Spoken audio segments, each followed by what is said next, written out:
Focus pads are the tools of our trade.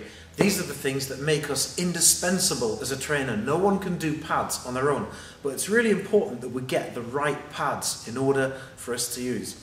The first and most important thing about pads, when you're choosing pads, is that the dot needs to be in the center of your palm. I'll give you a visual demonstration of this. If you punch your hand like this, see what happens there? Like that?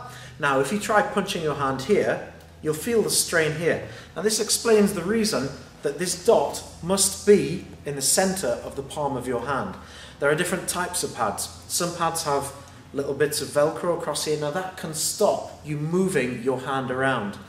I prefer to have pads with my fingers enclosed here, so if I do throw a shot back to the person who's punching them, then I'm less likely to bend my finger back or to poke them with my finger.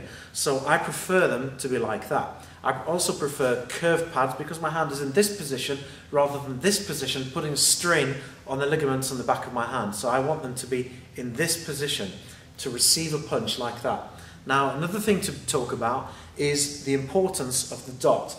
The dot here, there are some pads that you'll see that are a dark colour and the dot is dark, and it makes it more difficult to see. If you have a set of pads, you should be able to see the dot because we want them to punch accurately. If they don't punch accurately, this is going to cause rotation on my wrist and that's going to cause me an injury. As well, when we've got the pads on, we've got to make sure that this just touches the wrist and keeps this wrist straight. If your wrist is here, this is going to be dangerous. So we want a pad that has a little bit of thickness here, so this is going to make it that little bit safer for us.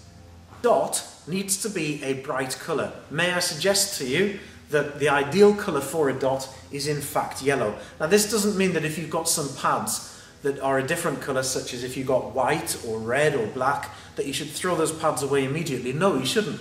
Go and get yourself a pot of yellow gloss paint and paint that dot the right colour.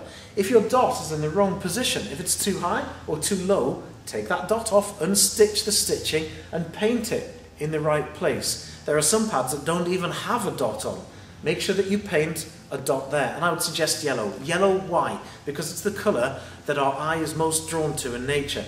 If you work with anybody that's visually impaired, you will know that us people that are not visually impaired, with normal vision, we read writing on a page, black background with a white page. However, visually impaired people will have a light yellow background because it increases the contrast. Those people that are dyslexic will commonly have a yellow ruler that they move down the page so that they can read, and it increases the contrast, making it easier for them to see. So yellow is the right colour of choice for the dot. Like I say, paint it if that is not the right colour.